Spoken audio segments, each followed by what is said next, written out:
Niyə görə Ramazan ayındadır Qüds günü?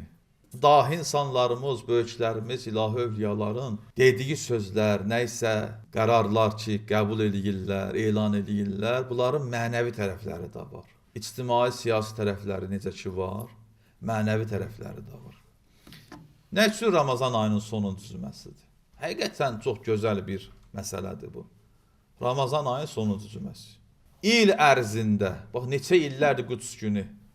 Ramazan ayda il boyu, yəni bunun yayı var, qışı var, soyuğu var, küləyi var, istisi var. Hər fəsildə, yayda da, qışda da, baharda, hər yağışı, qarı mane olmur bütün dünyanın azadlıq sevərləri bu gündə zülmə qarşı, zalimə qarşı etiraz edirlər. Yaxşı, nə üçün Qüds günü Ramazan ayındadır? Cavab budur ki, müsəlmanlar gərək ayıq olsunlar. Elə bilməsinlər ki, Ramazan ayı elə bir aydır, mən oruç tutam, fərdi ibadətimlə məşğul olam, çəkilən bir küncə zikrimi deyəm, orucumu tutam, öz işimdə olam.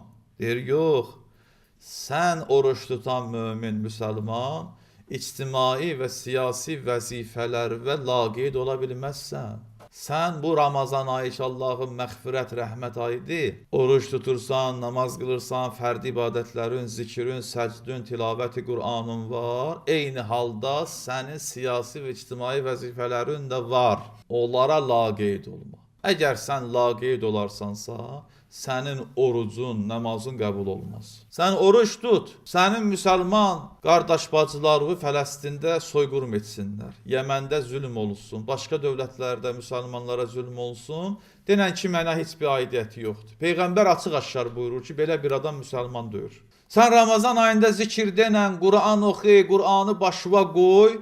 Qur'anı ki qoyumsan başına, həmin o Qur'an deyir ki, məzluma kömək elə. Başına qoyduğun Qur'an deyir ki, zalimə etiraz elə. Sən Qur'anı qoyursan başına Qədir gecəsi, amma Qur'anın dediklərini eləmirsən. Bu necə olar? Sən oruç tutursan, namaz qılırsan, zülmə qarşı etirazın yoxdur. Allahın rəhmətini əldə etmək istəyirsən bu Ramazan ayında.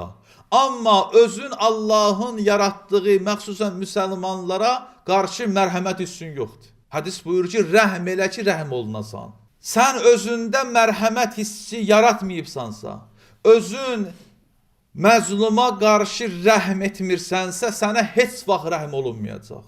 Bu açıq aydın bir qanundur. Qüds günü mərhəmət günüdür. Biz Qüds günündə məzlum xalqlara mərhəmət göstəririk. Zalimə qarşı etiraz edirik. Biz Ramazan ayında hamımız Allahın rəhmətin qazanmaq istəyirik. Allahın rəhmətin qazanmaq üçün gərək özümüz də rəhm edək, mərhəmət hissi göstərək.